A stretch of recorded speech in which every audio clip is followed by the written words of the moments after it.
दोस्तों, क्या चल रहा है पाकिस्तान में और क्या चल रहा है अफगानिस्तान में? एक बहुत पुरानी कहावत है, कानपुर वाले जानते होंगे कि ऐसा कोई सगा नहीं जिसको हमने ठगा नहीं।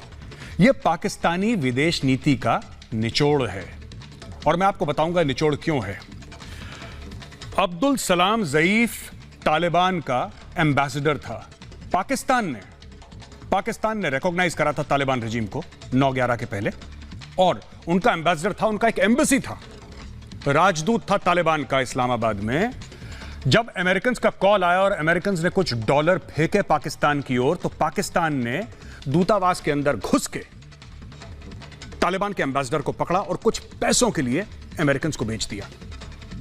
तो ऐसी बात नहीं है कि आज की तारीख में जो पाकिस्तान तालिबान का सगा बन रहा है, तालिबान बिल्कुल बेखबर है पाकिस्तान की दोगले नीति से।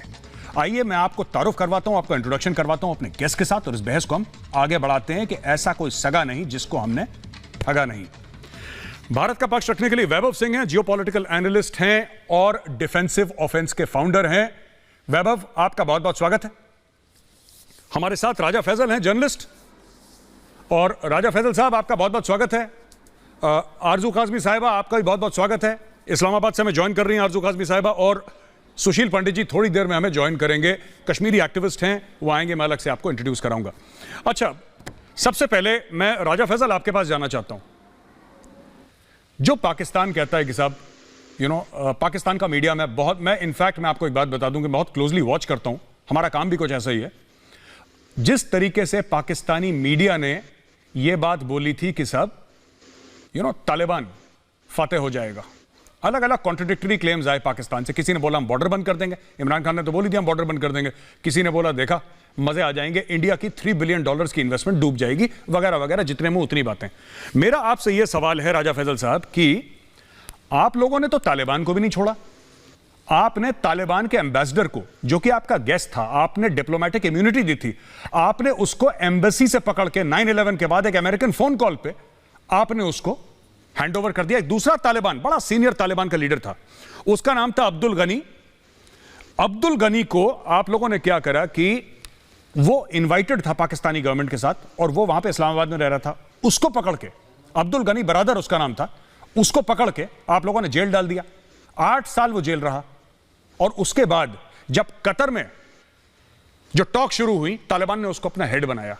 फिर उस बंदे ने शुरुआत करी बातचीत ईरान से, रूस से, भारत से, और तब से भारत तालिबान के साथ बात कर रहा है। मैं आपका व्यूज जानना चाहता हूं, इस पूरी लड़ाई में, इस पूरे झगड़े में जो अभी हम देख रहे हैं तालिबान के साथ हो रहा है और अफगान गवर्नमेंट फोर्सेस हैं, आप कहां खड़े हैं, पाकिस्तान कहां खड़ा है साहब?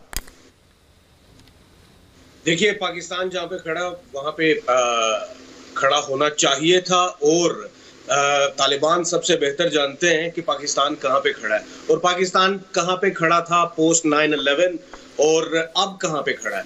तो मेरे ख्याल में मुल्ला ब्रादर के बारे में आपने बात की, मुल्ला ब्रादर को सबसे बेहतर पता हो सकता है कि पाकिस्तान ने कहां पे क्या क्या उनके साथ खड़ा हुआ, और अगर उनकी तरफ से पाकिस्तान के खिलाफ कोई बयान नहीं आया तो उससे काफी सारी चीजें क्लियर हो जाती हैं। लेकिन अगर देखा जाए कि भारत की बात की जाए कि भारत कहां पे खड़ा है, तो मेरे ख्याल में भारत के लिए प्रॉब्लम्स है। उसकी वजह यह है कि आज से कुछ 1.5 महीना पहले तक तो भारत चाह रहा था कि मुल्ला ब्रादर से बात हो जाए, उनसे कतर में जाके बात करने की कोशिश की।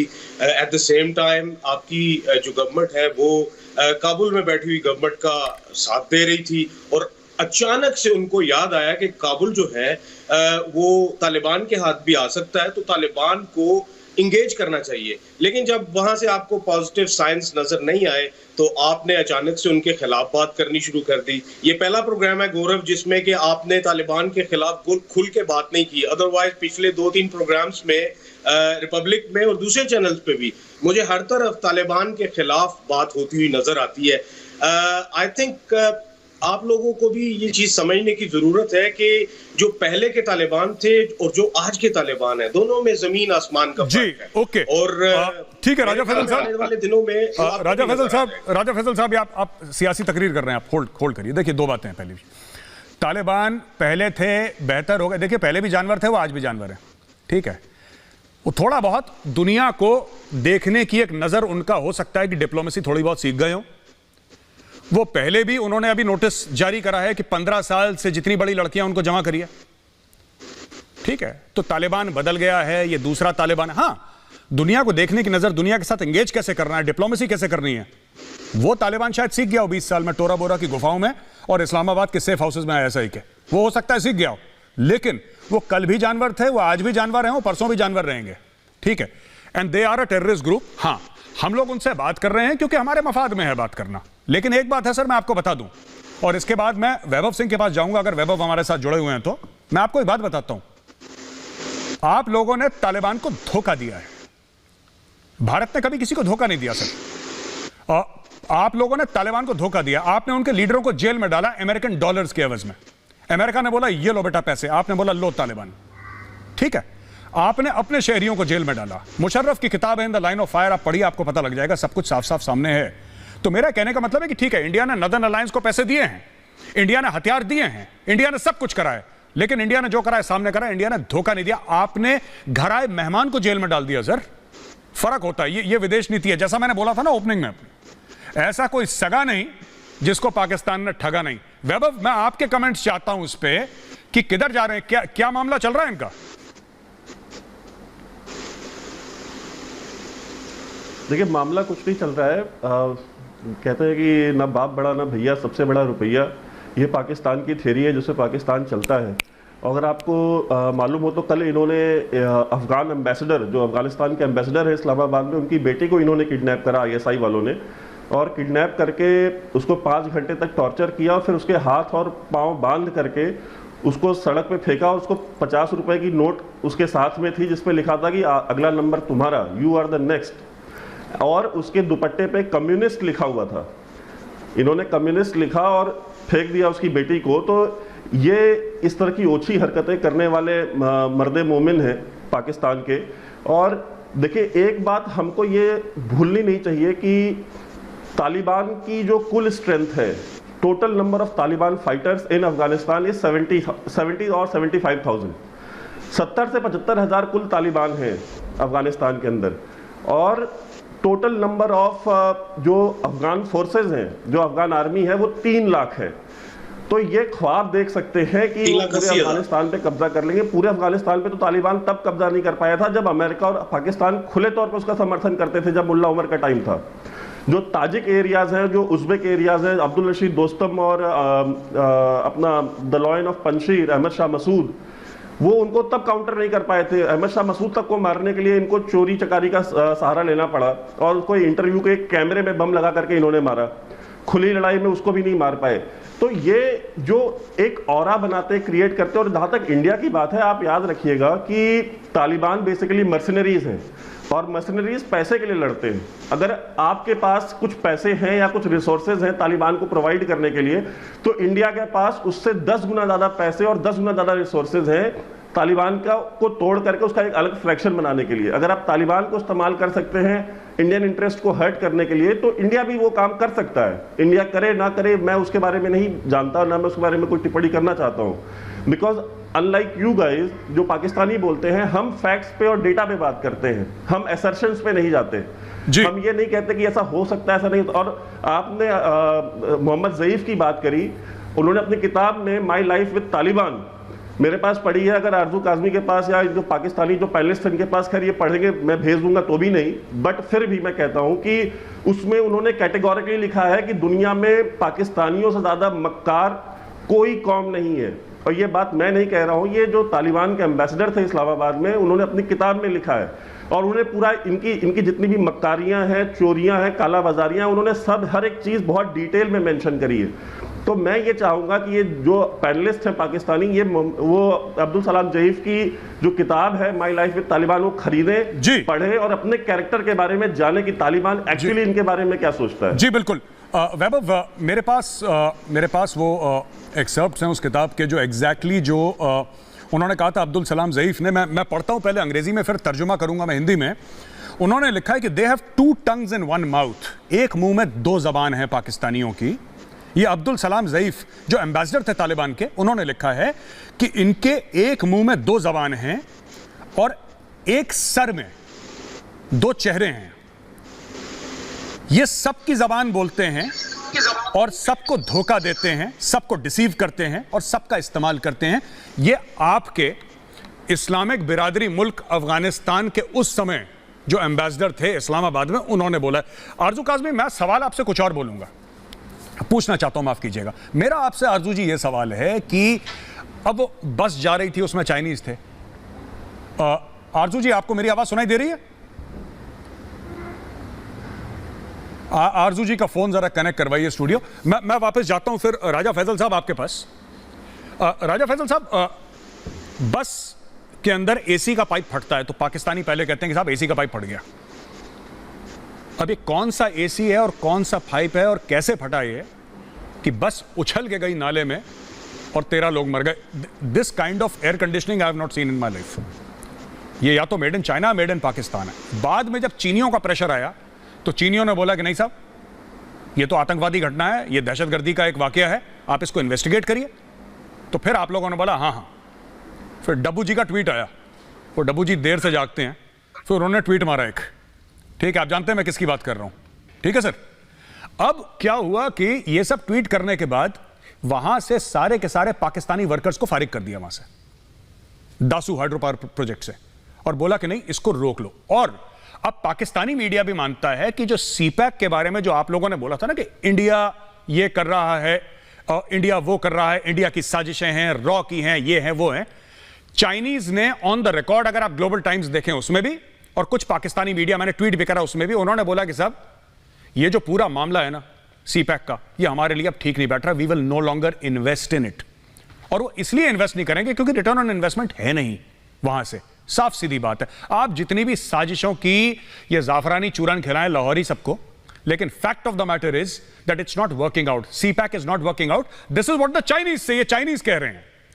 पाकिस्तान के लाहौरी एंकर जो मन चाहे बोले, ठीक है कि घोड़े में जाएंगे और सहराओं में घोड़े दौड़ा दिए तलवार लेके, वो सब अपने कहानी सुनाएंगे, लेकिन fact of the matter is कि अब उनको ठीक नहीं पड़ रहा है CPEC. Chinese are saying that we will withdraw from CPEC, they have stopped. वो आपकी वो मीटिंग शीटिंग भी होने वाली थी 1.5-2 साल में एक बार होती है, वो भी उन्होंने कैंसिल करवा दी। खैर वो अलग चीज है। आरजू जी, कैन यू हियर मी?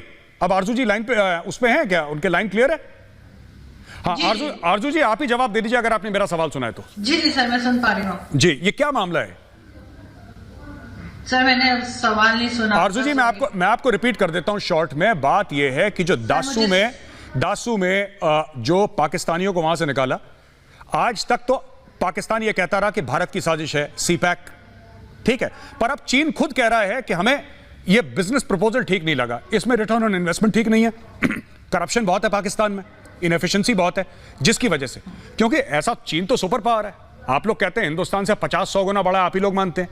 तो आरजू जी, मुझे एक बात बताइए, क्या चीन, अगर भारत कुछ गड़बड़ कर भी रहा है, बाय द वे, चीन में इतनी ताकत नहीं है जो भारत को रोक ले? और चीन भारत का नाम नहीं ले रहा, सिर्फ पाकिस्तान के जो लाहौरी एंकर हैं, जसूस वाले, कानून वाले, वही कह रहे हैं बातें और कोई कह नहीं रहा।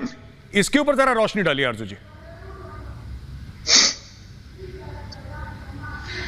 जी बिल्कुल मेजर साहब, आप ठीक बात कर रहे हैं। पाकिस्तान को किसी भी प्रोजेक्ट को खराब करने के लिए भारत की या किसी और की जरूरत नहीं पड़ती।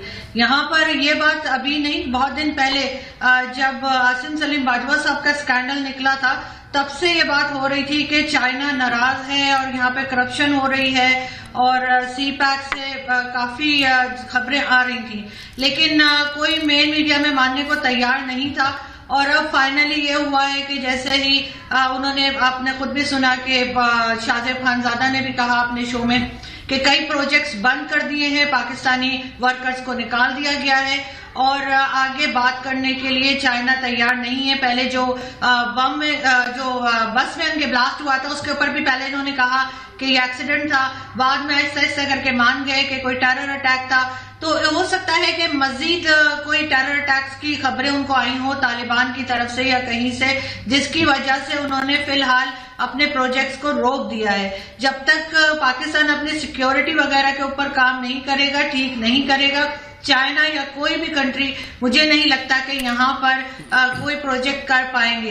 इसके लिए पाकिस्तान को बहुत सीरियसली काम करना होगा और सोचना होगा, क्योंकि अगर चाइना, जिससे हम हर दफा मदद लेते हैं, हर बार बहुत दोस्तियां बताते हैं, अगर वो पीछे हट गया है तो फिर बचा कौन आएगा आगे और पाकिस्तान को इस मुसीबत से निकालेगा। इसके ये लोग खुद जिम्मेदार हैं और इन्होंने इतनी ज्यादा लापरवाही की है और करप्शन इतनी हुई है कि जिसकी वजह से चाइनीज भी नाराज हैं और इनके साथ ठीक से बात नहीं कर रहे। जैसे आपने अभी कहा भी कि 2 साल के बाद जो इनकी मीटिंग्स होती हैं वो तक कैंसिल कर दी गई हैं। लेकिन अब देखना ये है कि ये किस तरह से इस चीज को संभालते हैं, क्योंकि एक हद होती है, करप्शन की भी एक हद होती है कि जब वो रिटर्न ही नहीं मिलेगा तो चाइना हमारा दोस्त नहीं है, चाइना हमारे साथ बिजनेस कर रहा है। और कोई भी बिजनेसमैन होगा या कोई भी जो बिजनेस करेगा, चाहे इंडिविजुअल हो चाहे कंट्री हो, अगर उसको रिटर्न नहीं मिलेगा तो वो अपना काम रोक देगा और अपनी चीजें वापस उठा लेगा। ये चीज इनको समझनी होगी। दोस्ती कंट्रीज में दोस्ती नहीं होती, सिर्फ और सिर्फ बिजनेस होता है। जी बिल्कुल, बढ़िया बात करी। मफाद का खेल है, प्यार मोहब्बत दोस्ती का नहीं है। पाकिस्तान को तो मैं शुरू से ही कह रहा हूं कि फॉरेन अफेयर और लव अफेयर के बीच में पाकिस्तान को फर्क ही नहीं पता, वो सब दोनों को एक ही जैसा मानते हैं। पंडित जी, मैं आपसे बात करना चाहता हूं सर। कई समय से ये अपने ना ये लाहौरी जाफरानी एंकर जितने भी हैं ना, ये जसूस वैरायटी, ये लोग कहते हैं साहब टीटीपी को तो रॉ फंडिंग करती है, टीटीपी को तो इंडिया फंडिंग करती है, ये धमाके। अब एक क्लोज डोर पार्लियामेंट्री सेशन हुआ जिसको ब्रीफ करा पाकिस्तानी फौज ने, और पाकिस्तानी फौज ने यहां तक बोल दिया कि साहब अफगान तालिबान और तहरीक तालिबान पाकिस्तान विच इज पाकिस्तानी तालिबान, इसमें कोई फर्क नहीं है, दे आर द सेम। उन्होंने बोल दिया पाकिस्तानी फौज ने। अब ये जितने भी लाहौर वैरायटी हैं ये सब हो गए कंफ्यूज कि साहब अभी तक तो हम बोल रहे थे कि भारत करवा रहा है धमाके, ये तो कह रहे हैं सेम लोग हैं। ये पहली चीज मैं आपको देना चाहता हूं। मैं आपसे सवाल कुछ और पूछना चाहता हूं, आपकी नजर भी रहती है सब कॉन्टिनेंट पे सुशील जी। मैं आपसे ये पूछना चाहता हूं कि ड्यूरैंड लाइन को तो अफगान जो है वो रिकॉग्नाइज नहीं करते, ठीक है? ड्यूरैंड लाइन को अफगान रिकॉग्नाइज नहीं करते। वो कहते हैं कि ग्रेटर पश्तूनिस्तान का हिसाब है, पूरा खैबर पख्तूनख्वा, ये सब गिलगिट बाल्टिस्तान का सारा एरिया हमारा है, ये पाकिस्तान का तो है ही नहीं।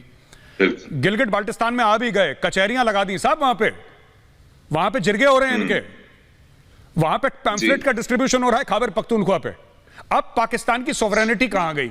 इकोनॉमिक सोवरेनिटी तो पहले बेच खाए चाइना को, अब ज्योग्राफिकल जो सोवरेनिटी थी वो भी गंगा जी में बहा दी इन लोगों ने। इसके बारे में जरा आपका क्या तर्जिया बताइए जरा।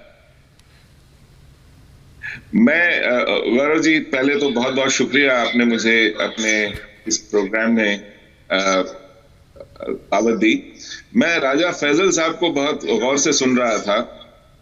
ये आपको समझाने की कोशिश कर रहे थे कि ये वो पुराना तालिबान नहीं है, ये नया तालिबान है, इसको थोड़ा नई आंखों से देखिए।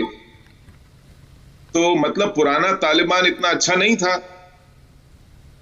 अब उस पुराने तालिबान का एक मुल्ला उमर था, उसको इन्होंने रुई में लपेट के रखा था अपने यहां छुपा करके। अगर वो इतना अच्छा नहीं था तो उसको दामाद बना के क्यों रखा हुआ था? और फिर पता चला दुनिया को जो ढूंढ रही थी उसे, तब पता चला जब उसका नमाज़े जनाजा पढ़ा गया, लोगों ने हाथ उठा उठाकर उसके लिए दुआ मांगी मरने के बाद, तो पता चला कि यहीं छुपा करके आईएसआई ने रखा हुआ था। और फिर मुल्ला उमर ही नहीं, उसका फिर सक्सेसर था मुल्ला अख्तर मंसूर, वो भी ड्रोन से पाकिस्तान में ही मारा गया, उसको भी इन्होंने दामाद बना के रखा हुआ था। तो अब अगर मुल्ला बरादर अलग है उन सब से, तो ये पूरी की पूरी बिरादरी इनके यहां कैसे बैठी रहती है छुपा करके आईएसआई के सेफ हाउसेस में? और ये हमें बता रहे हैं कि एक अच्छा तालिबान है, एक बुरा तालिबान है, एक ऐसा तालिबान है, एक वैसा तालिबान है। ये सारी कहानियां इन्होंने गढ़ी रखी हैं और ये खुद को सुना सुना कर खुश होते रहते हैं।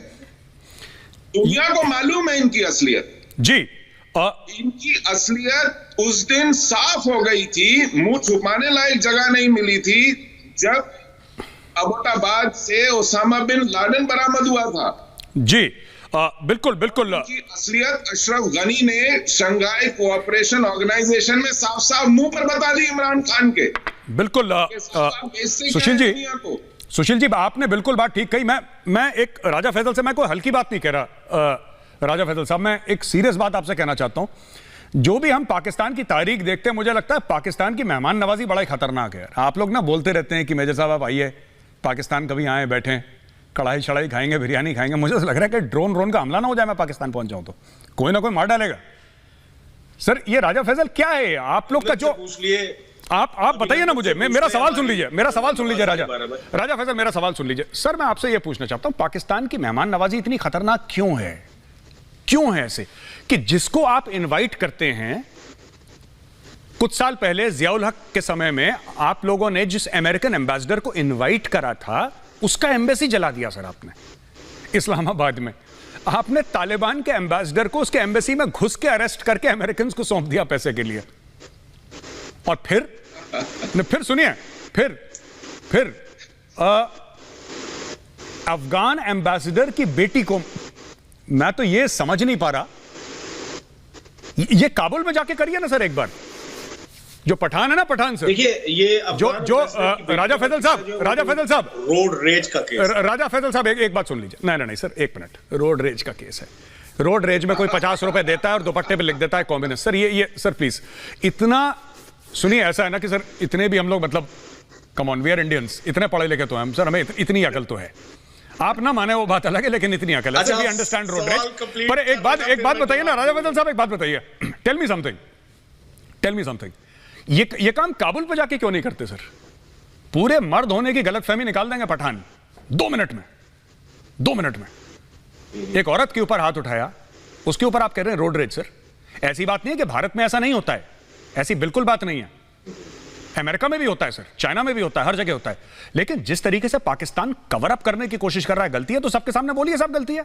एम्बेसडर की बेटी sir, daughter of an ambassador, road rage का मामला नहीं है, उसने लिखा कम्युनिस्ट उसके ऊपर।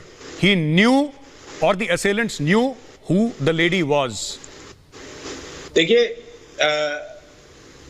मेजर गौरव, आप खुद पहचान सकते हैं कि वो किसने लिख के कहां पे कैसे रखा होगा, क्यों ये प्रोड्यूस किया जा रहा है, और खुसूसन इस वक्त क्यों प्रोड्यूस किया जा रहा है उनके एम्बेसडर की जानिब से। I can easily tell you कि ये इनकी अपनी शरारत है। बाद में जबकि इनको पता चला कि वो एक रोड रेज थी, तो उसमें फिर इस तरह की चीजों ने ऐड कर दी कि देखें जी कम्युनिस्ट लिख के चले गए। अब शायद उनको कहीं ना कहीं असाइलम चाहिए होगी, और इस वजह से ऑब्वियसली एवरीवन इज थिंकिंग कि पोस्ट तालिबान क्या होगा। तो वो पोस्ट तालिबान क्या होगा के चक्कर में सब अपनी तस्वीरें भी ले रहे हैं। कोई औरतें वहां पे काबुल में बंदूकें उठा के, तो हम अपने फौजियों के साथ खड़ी हैं। ये वैभव बात कर रहा था 3,80,000 फौजों की, और मेरा नहीं ख्याल कि 3,80,000 वो क्या 7,80,000 भी हो जाती तो वो तालिबान को नहीं रोक सकते थे। उसकी वजह ये है कि तालिबान के साथ अवाम खड़े हैं, और मैं इसीलिए कहता हूं कि हम तालिबान का साथ नहीं दे रहे, हम अफगानिस्तान की अवाम का साथ दे रहे हैं। और हमें पता है कि अफगानिस्तान की अवाम जो है वो तालिबान के साथ खड़ी है जी। और आज के तालिबान ने अपने आप को ऑब्वियसली रिफाइन किया है। जो पहले के तालिबान थे वो विमेन एजुकेशन अलाउ नहीं करते थे, आज के कर रहे हैं। फिर वो बात नहीं करते जी के बगैर, आज के राजा फैसल बैठ के, तो मेरे ख्याल में हमें उनको वेलकम करना चाहिए। राजा फैसल, मैं आपसे सिर्फ एक बात बोलूं ना, मैं एक बात कहना चाहता हूं। आपने बोला ना कि हम अफगानिस्तान की आवाम के साथ खड़े हैं। सर आप कश्मीर की आवाम के साथ खड़े हैं, फिलिस्तीन की, अफगानिस्तान की, पर आप पाकिस्तान की आवाम के साथ नहीं खड़े सर, ठीक है। और जहां तक आप ये कहते हैं कि आप रोक नहीं पाएंगे, सुनिए मेरी बात, जहां तक रोक नहीं पाएंगे आप तालिबान को, तो तालिबान को ठीक है वो लोग नहीं रोक पाएंगे, ये बात आपकी तय है। लेकिन तालिबान को तो आप भी नहीं रोक पा रहे सर, अंदर आके ठोक रहे हैं वो रोज। कैप्टन अब्दुल बासित और कितने, एक पूरा सेक्शन साफ कर दिया उन्होंने अंदर आके, ठीक है। एक और आपके कैप्टन साहब थे, सुनिए मेरी बात, वाला होता है ना, और गौरव सुनिए, एक मिनट, तो उसकी आखिरी जो अकड़ होती है ना वो बहुत ज्यादा होती है। हाँ वो ठीक है, वो ठीक है, आखिरी अकड़ चल रही है उसकी, कोई बात नहीं, आप बिल्कुल ठीक कह रहे हैं, आखिरी अकड़ चल रही है। लेकिन fact of the matter is कि अभी जो लाशें गिर रही हैं वो आपके तरफ की गिर रही हैं। आपको थोड़ा सा आपको संजीदा होने की जरूरत है। ये साजिश हो रही है, ये जासूस हैं, ये सब मत करिए अभी। You are in a very, और मैं एक और बात बता दूं sir, you can war game every possible scenario in Afghanistan. Raja Faisal साहब, please war game every single scenario in Afghanistan. There is no way Pakistan comes out smelling like roses. There is no way, there is no scenario. अगर खाना जंगी होती है वहां पे तो आपके यहां रेफ्यूजी क्राइसिस है, अगर तालिबान आता है तो आपके पास प्रॉब्लम है, अगर 50-50 होता है कि गवर्नमेंट कहीं पे तालिबान, फिर आपके पास प्रॉब्लम है। तो ये आप तालिबान गुड तालिबान बैड तालिबान ये तो स्टोरी ना सुनाएं। वैभव सिंह का कनेक्शन ठीक से हमारे साथ जुड़ नहीं पा रहा, मैं वापस जाता हूं पंडित जी के पास। पंडित जी एक बात बताइए, हर समय बाहरी ताकतों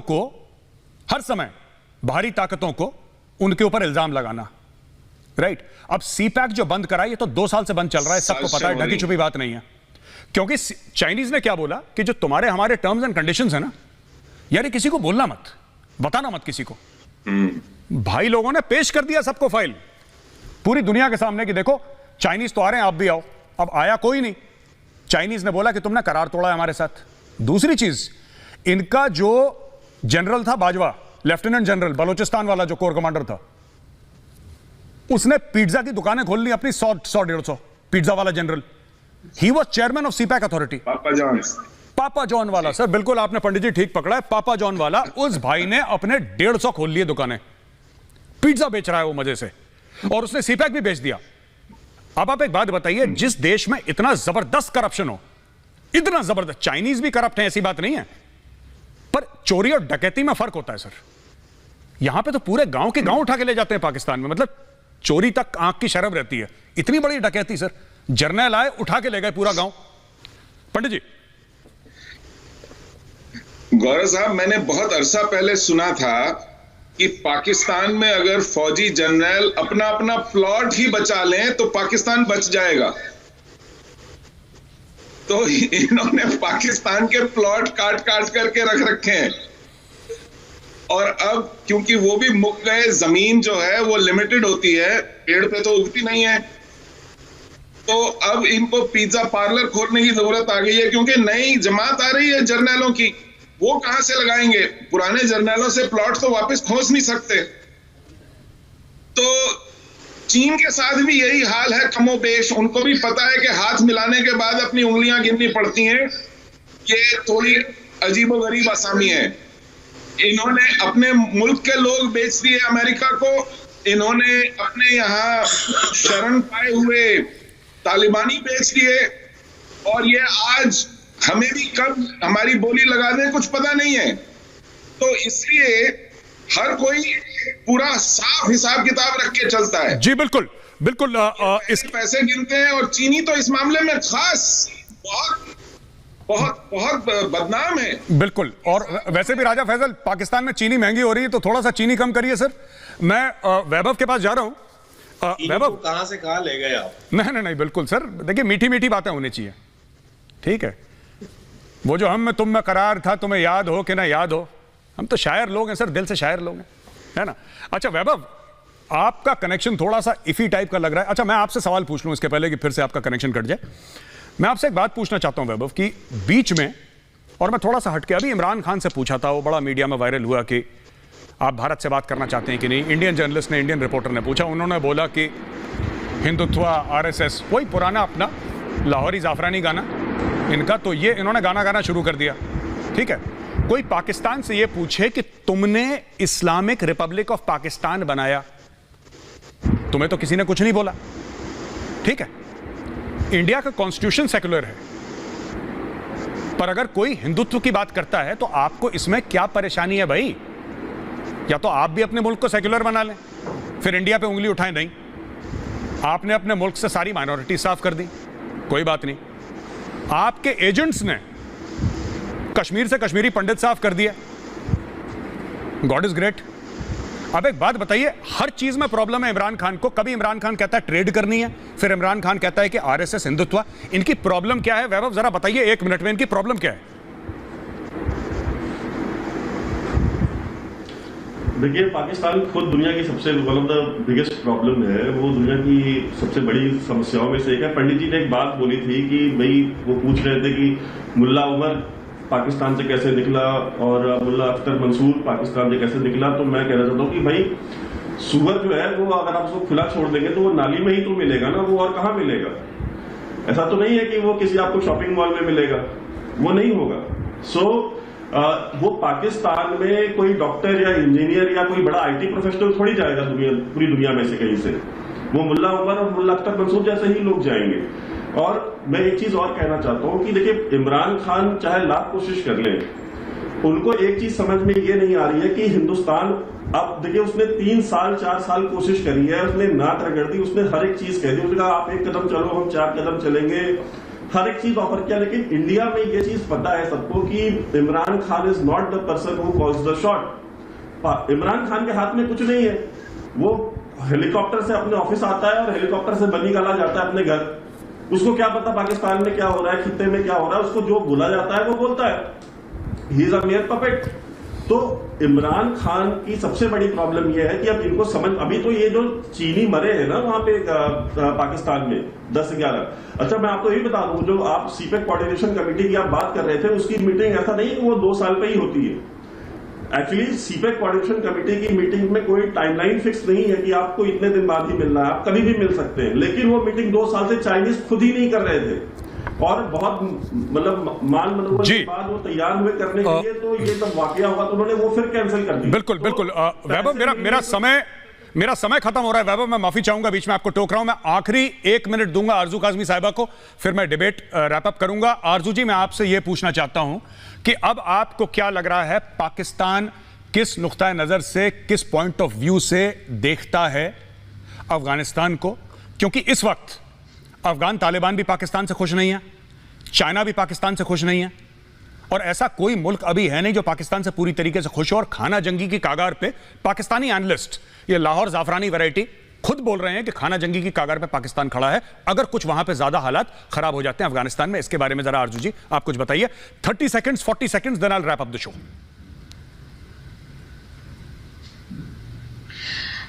जी मेजर साहब, बिल्कुल आप ठीक कह रहे हैं। ये लोग थोड़े से कंफ्यूज हैं यहाँ पे। ये अभी तक गुड तालिबान बैड तालिबान में पड़े हुए हैं। तालिबान जैसे पहले थे वैसे ही आज है।